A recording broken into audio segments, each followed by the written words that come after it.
We're back at the visitor center. This is what I've been waiting all day for. You really have. I'm excited for this. We're gonna go check out the Space Shuttle Atlantis. Ooh. And did they just say Atlantis flew the most missions?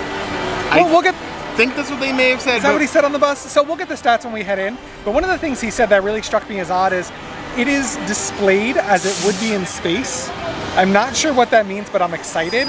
And actually seeing, for me, for a kid who grew up watching the shuttle launches, seeing space shuttles is awesome. I had actually seen the Space Shuttle Discovery at the Air and Space Museum Annex at Washington Dulles Airport. Oh. So that, yeah, the Air and Space Museum has a second location, if you've ever been to the one in DC, where they have a whole bunch of historic things like that. So it is impressive to stand next to these. I know you're kind of curious and underimpressed at the moment of what we might see in there, but I think that's going to change. No, not underimpressed. I don't have the same enthusiasm for it quite as much as you do. All right, fair enough. Well, needless to say, the space shuttle we're about to see used to get strapped to these boosters behind us for launch, so I have a feeling it's large. Yeah, that sounds scary too.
Okay, that was actually pretty cool. Yeah, I thought it was nice the way they showed up. They kind of showed footage, and then also they had a story from it. So I like when you go through the pre-shows, I mean, hold on a minute. Atlantis is right behind us, like the one that went to space. Yes, Yeah. so there it is. Somewhere Yeah, here. there you go. There we go. Yeah, there. See? Yeah. But it was awesome because they talk a little bit about the design challenge. So if you're into that kind of stuff, which I was totally nerding out, I was enjoying that first pre-show. Yeah. And then they showed a lot of the historic footage and give you a reveal of Atlantis that was impressive. Whoever came up with that idea. Yeah, I thought it was, like I said, it was a great way to show everything. Yeah. So we're gonna go wander around the Atlantis exhibit now that we're here, see what else there is to do in this building. They have the building even designed pretty well to get a whole bunch of different vantage points. And Yeah. now I understand what they meant, that we get to see her as she flew in relation to Earth. I mean, it's payload bay open, arms out, like, it's beautiful. Yeah, you're really excited. I was a kid who grew up with this. I'm excited for you, and I'm excited too.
Okay, that's kind of cool. You can get around all sides of Atlantis. That actually is really impressive. Also, I thought that it's really cool that you could also access the second floor by slide. Yeah, you can come down and re-enter Earth's atmosphere, sliding down to underneath Atlantis. Yeah, that was really fun. Yeah. And people seem to really like it. So They keep going back up to re-enter again. We just walked down the ramp. Yeah, we're old. All right, they have a shuttle launch experience here. You know I'm not adrenaline junkie, so Ed, will you hold the stuff while I go ride that? All right, see you in a few. Have fun. Okay, that was actually a lot of fun. I just got to fly in one of these in the shuttle launch experience. For those of you that are thinking about doing it, it is a motion-based simulator.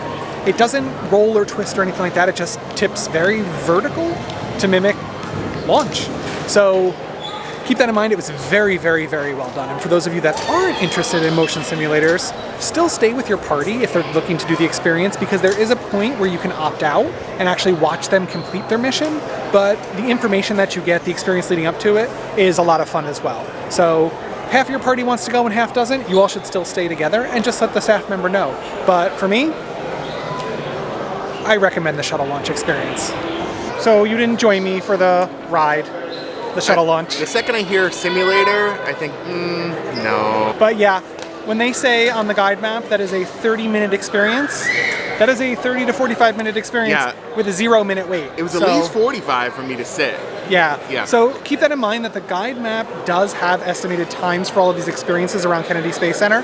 They are not in addition to wait times, they are just the experience time. Today is a very low crowd day. I walked off, there was a 0-minute wait, and I was back 45 minutes later. What I will say was nice, I mean, at least it's my first time, but while you were flying and exploring through space, there was actually a lot to look at. Yes.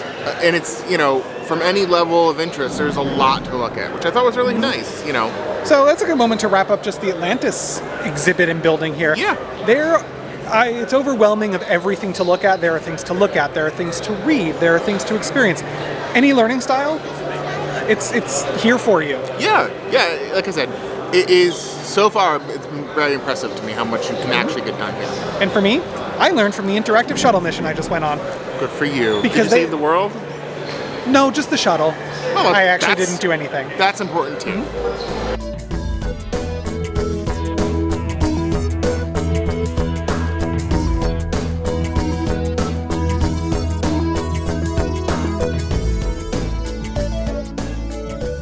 We were just walking past this clock again for like the 4th time today, and I said to Ed, you know, it looks kind of old, like it's something important. And Ed says, it says 109, it's broken. I did not say that. I know, you didn't, but you mentioned it said 109. Yeah. So I walked over and I took a look. This clock has been listed on the National Register of Historic Places twice. The first time when it sat out at the press center where they view all the launches from, and the second time when it was moved here to the visitor center. And actually, it is the most viewed clock, second only to Big Ben. Oh, I've been there. You have, I have not. So yeah, every time there was a launch and there were people watching and there was press, this was the clock that they were watching count down.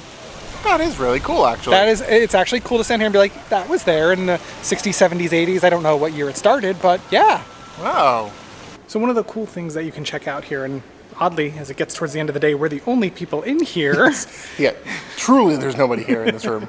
You can start to see what they're doing with space travel and exploration now. So in this exhibit here, they have some of those examples of the manned spacecraft that we were talking about that they were doing the test flights of coming up soon. People are going back out into space from the US sooner than I realized. So we'll be making human travel to space again from the United States. It's kind of cool to see it all. Yeah, it is.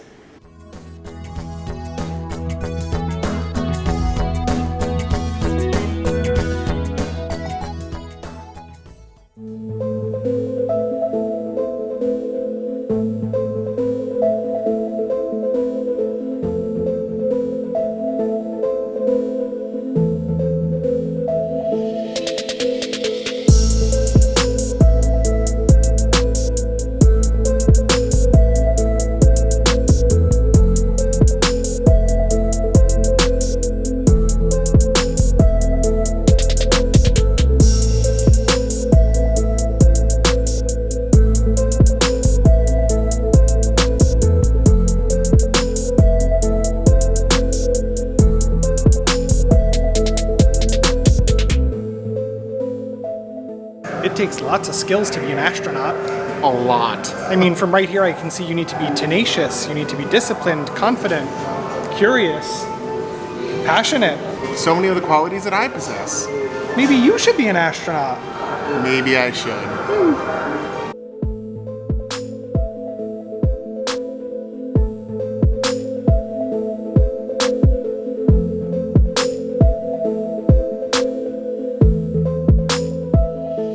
All right, that wraps up our day here at Kennedy Space Center. Yeah, that was a lot of fun. That was a lot of fun, and for me, who loved growing up watching, it's weird, I said to Ed, I didn't like watching the shuttles launch as much as I liked watching them land. Well, they do that here too. Yeah, to each their own. Yeah. But again, a big thank you to Kennedy Space Center for inviting us out today to check everything out. Yeah, that was really nice, thank you. So what was your favorite thing from today?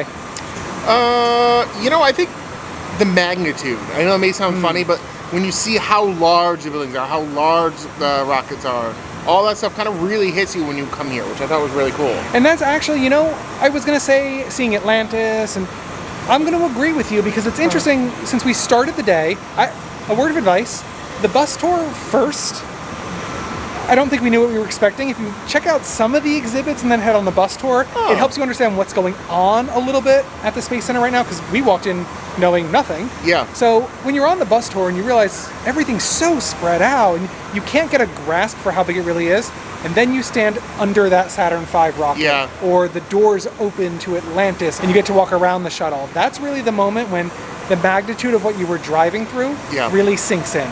That's a really good point, because I did not think of that. I was like, oh, I still was going to say it was nice that we started first because there was no lines or anything. But you're right, there was nobody over there because they were all in all of the buildings learning first. Yes. So I think there's no wrong way to do Kennedy Space Center, but I think for us, knowing what was going on here first would have helped with the bus tour, because it is cool to see Boeing's, you know, site out there. Yeah. SpaceX with the Falcon and all that.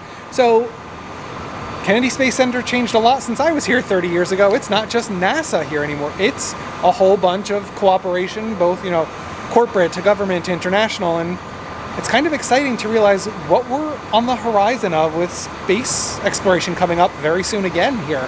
Yeah. So yeah, it was kind of cool to see all that in cooperation. And as Ed kept saying today, the actual visitor complex facilities, both here as you're on the bus or out when you're out at the Saturn V, beautiful facilities. Yeah. It felt very modern and cool. I like it, yeah. And in contrast to the magnitude of the size of the Space Center, the visitor centers are a little bit on the smaller side, filled with information and exhibits to see. It was almost overwhelming. But not cramped at all. No, yeah, just at least when we were so here. much. Yeah. Yeah, and it was amazing. I mean, with infinite space, you can come here to check out all the exhibits in one visitor center. You see what I did there? Infinite space. So again, a huge thank you to Kennedy Space Center. Let's go check out some Christmas decorations. Oh yeah, let's go do that. Holidays in space here at Kennedy Space Center for the holiday season. Awesome. So if you enjoyed watching us travel around everything space related today, be sure to give this video a giant thumbs up. Make sure you subscribe and hit the bell icon to be notified whenever we do something fun again really soon. Well, yeah. And as always, take the link to the video and share.